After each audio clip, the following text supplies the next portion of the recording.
సుమన్ టీవీలో మీ personal and business promotions కోసం కింది నెంబర్కి కాంటాక్ట్ చేయండి. 6 ఏళ్ల చిన్నారి అస్పియా మరణం వెనుక మిస్టరీ వీడింది. అభంశుభం తెలియని పాపను హత్య చేసిన దుర్మార్గులు ఎవరో తేలిపోయింది. పోలీసులు కేసును ఛేదించారు. ఈ కేసులో ఓ మహిళతో పాటు 17 ఏళ్ల బాలుడు కీలకంగా వ్యవహరించాడు. అసలు అస్పియాను ఎందుకు హత్య చేశారు, ఎలా కిడ్నాప్ చేశారు?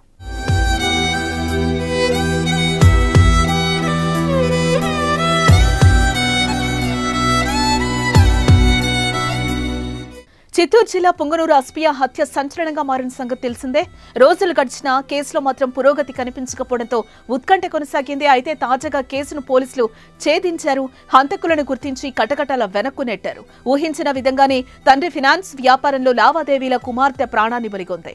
సెప్టెంబర్ 29న సాయంత్రం కనిపించకుండా పోయింది అస్పియా. కిడ్నాప్ అయిన క్షణం నుంచి ఎస్పీ, డీఐజీ లాంటి అధికారులు రంగంలోకి దిగి కేసుపై దృష్టి సారించినా ఫలితం కనిపించలేదు. పాప ఆచూకీ దొరకలేదు. చివరికి 2 రోజుల తర్వాత పుంగనూరు సమ్మర్ స్టోరేజ్ లో విగత జీవిగా తేలింది. అయితే ఎలా చనిపోయింది, ఎవరు హత్య చేశారు అన్న విషయాలు తేల్చడం పోలీసులకు సవాల్గా మారింది. సీసీ కెమెరాలో పనిచేయకపోవడం, చిన్న క్లూ కూడా దొరకపోవడంతో కేసు ఛేదంలో ఆలస్యమైంది. అయితే కరెక్ట్ గా వారం తర్వాత నిందితులను గుర్తించారు పోలీసులు. 2 నిందితులను అదుపులోకి తీసుకున్నట్లుగా చిత్తూరు జిల్లా ఎస్పీ మణికంఠ చందోలు వెల్లడించారు. ఆ రోజు జరిగిన మనకి నివేదిక ప్రకారం 7 గంటల నుంచి 7:30 మధ్యలో ఈ ఇద్దరు ఆడుకుంటున్నప్పుడు బుర్కా వేసుకొని ఆ లేడీ వచ్చి ఈ పాపతో మాట్లాడి ఆవిడతో పాటు తీసుకొని మరొక కుర్రాడు, అతను మైనర్ 17 ఇయర్స్, ఆ లేడీకి రిలేటివ్ అవుతాడు. సో వరుసకి తమ్ముడు అని మాట్లాడతారు. సో ఆ బాబుతో పాటు తీసుకొని వాళ్ళ అమ్మగారిల్లు, అక్కడి నుంచి 1.5 కిలోమీటర్స్ డిస్టెన్స్ ఉంటుంది, వాళ్ళ అమ్మగారింటికి తీసుకెళ్లడం జరిగింది. ఈ కుర్రవాడు బయటే ఉన్నాడు చాలాసేపు. వాళ్ళు లోపల ఆ పాపతో చాలాసేపు మాట్లాడడం, పాపకి ఫుడ్ కూడా పెట్టడం జరిగింది.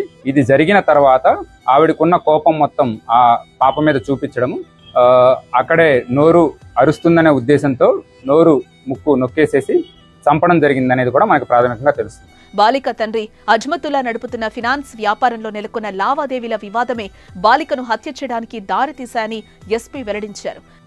వాళ్ళ ఫాదర్ చాలా మందికి అప్పులు ఇవ్వడం జరిగింది. వాళ్ళ ఫాదర్ బేసిక్ గా ఫైనాన్స్ బిజినెస్ చేస్తుంటారు.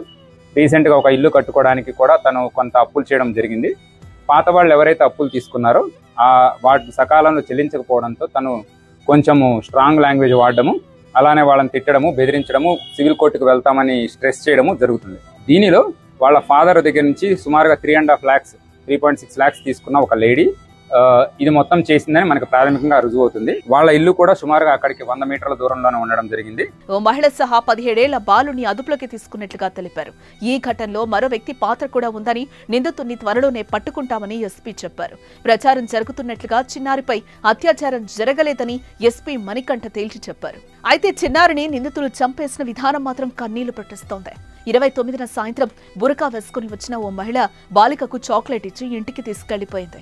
తర్వాత అస్పియా నోరు ముక్కు మూసి ఊపిరాడకుండా చేశారు. దీంతో కాళ్ళు చేతులు కొట్టుకుంటూ పాప ప్రాణాలు వదిలింది. అనంతరం మృతదేహాన్ని నిందితులు ద్విచక్ర వాహనంపై తీసుకెళ్లి సమ్మర్ స్టోరేజ్ ట్యాంక్ లో పడేసినట్లుగా విచారణలో తేలిందని ఎస్పీ మణికంఠ వెల్లడించారు. నిజానికి అస్పియాకు తన తండ్రి ఏం చేస్తున్నాడో తెలీదు, ఆయన వ్యాపారం ఏంటో తెలీదు, ఎవరితో గొడవలు ఉన్నాయో కూడా తెలీదు. వాటికి తనకి ఎటువంటి సంబంధం కూడా లేదు. తనకి తెలిసిందల్లా సరదాగా ఆడుకోవడం, స్కూల్కి వెళ్లడం, బుజ్జిబుజ్జిగా మాట్లాడటం మాత్రమే.